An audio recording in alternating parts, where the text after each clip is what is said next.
SCP-105, also called Iris, is a part of the seemingly long list of humanoid SCPs contained by the Foundation. However, very few of these humanoid stories are as tragic as that of Iris. In this video, we explore the story of SCP-105. Also, if you enjoy our videos, then please subscribe with notifications. You won't miss any of our uploads, and you would help the channel a lot by doing so. Let's begin with the description. SCP-105 is a female human of European descent. She has blonde hair, blue eyes. She's about 5 feet tall and weighs around 110 pounds. Also, Iris does not seem to have any abnormal physical characteristics and appears to be a normal human being. So what makes SCP-105 anomalous? Well, in order to explain, we need to introduce SCP-105-B, which is a Polaroid one-step express camera. And just for context, when you take a picture with this camera, it will print out a physical copy right away. But apart from the fact that this model is very old, having been manufactured in 1982, 105-B does not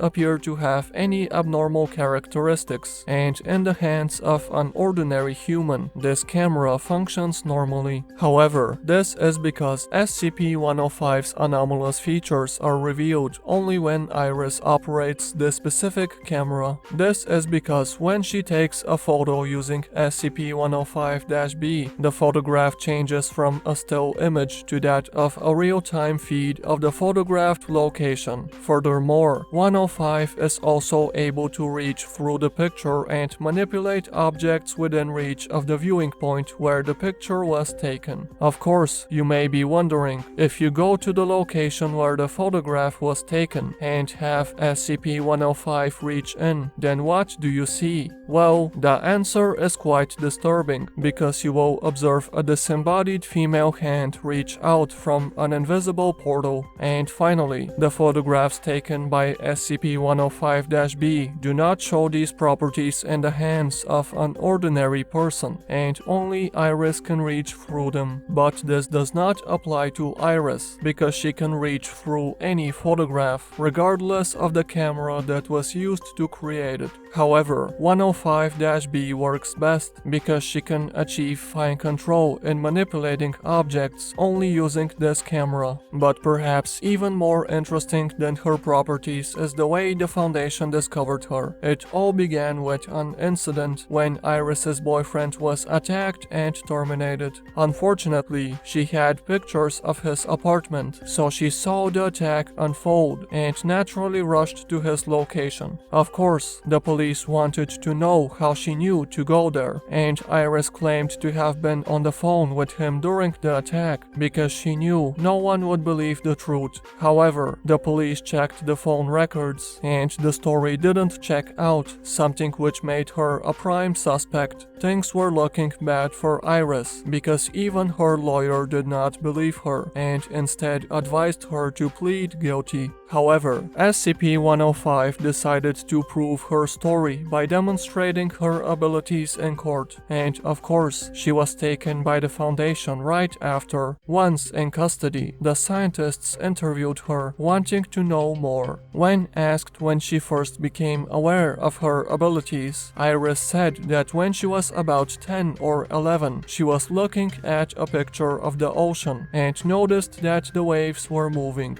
Of course, being very young, Iris became excited and told her parents right away, but they dismissed the idea, stating that she had a vivid imagination. As such, Iris began to believe her parents' claim that she was imagining things, but this didn't last very long. At age 12, she and her family were visiting the Grand Canyon, and of course, Iris took some photos. Once they were home, she looked through the album and accidentally brushed her hand against one of the pictures, but amazingly, this pushed a rock over the edge, which fell into the canyon. In fact, she even heard the clatter from the fall. Of course, SCP-105 became obsessed with photography as a result, and often tested her abilities in various ways. However, she wasn't able to reach through and interact with her photographs all of the time, until her parents bought her something which she had been begging for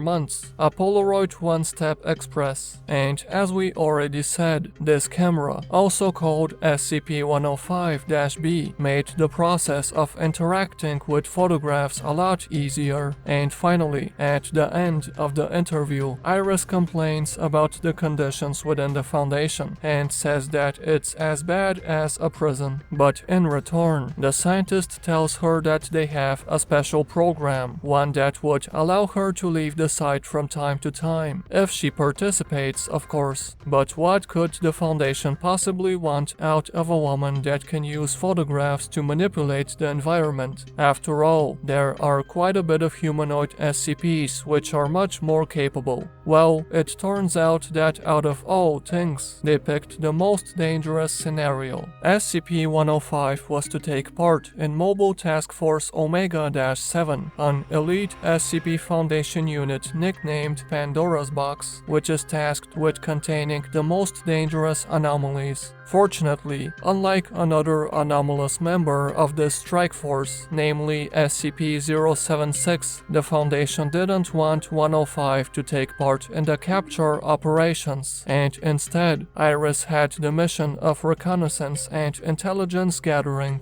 Of course, having no alternative, SCP-105 agreed and took part in over 20 missions. However, the Foundation wasn't fully satisfied. They wanted Iris to move on from reconnaissance and begin to do actual wet work. Of course, SCP-105 did not want to use her abilities to carry out assassinations, despite the reassurance that if she did, she could leave the site from time to time. Iris even tried to deceive the Foundation that her anomalous properties had disappeared. One doctor even began to feel bad for Iris and suggested that she is amnesticized and released, but this suggestion was denied. As such, despite her will, SCP-105 continued to work as an assassin, but it wasn't long until Iris saw an opportunity to escape during a containment breach, and she took advantage. However, this breach was unsuccessful. 105 was recontained, and the subsequent investigation revealed that a specific doctor, the same one who suggested her release in the first place, actually tried to help her escape. In fact, it turned out that this doctor had also encouraged SCP-105 to claim that she lost her anomalous abilities. So in the end, Iris was reprimanded, and in exchange for demonstrating her anomalous abilities once again, some of her wishes were granted. However, using SCP-076 in an MTF unit certainly sounds like a recipe for disaster, and it wasn't long until an incident occurred. On one occasion, 076 became very aggressive and went on an unstoppable rampage. The facility guards could not stop Abel, and this incredibly dangerous anomaly was about to breach containment, so they detonated the on-site warhead, which stopped 076 but also destroyed everything. And afterward, Mobile Task Force Omega-7 was disbanded because the 05 Council realized that they couldn't safely use anomalies inside MTF units. As such, SCP-105 was returned to Site-17, but unfortunately, Iris did not get a happy ending.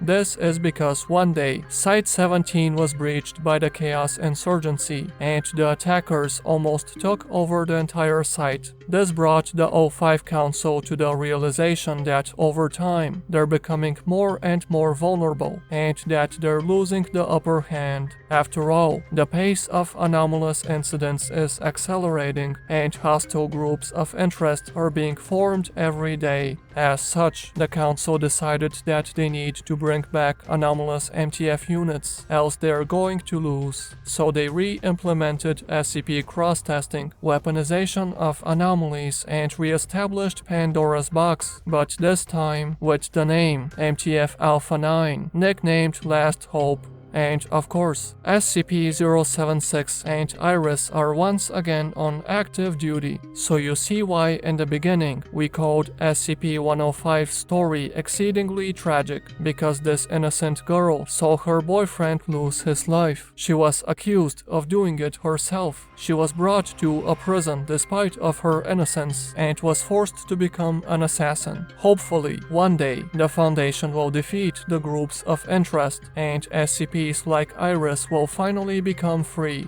If you enjoyed this video, then go watch our second SCP Children video and make sure to subscribe with notifications so you don't miss any of our upcoming videos.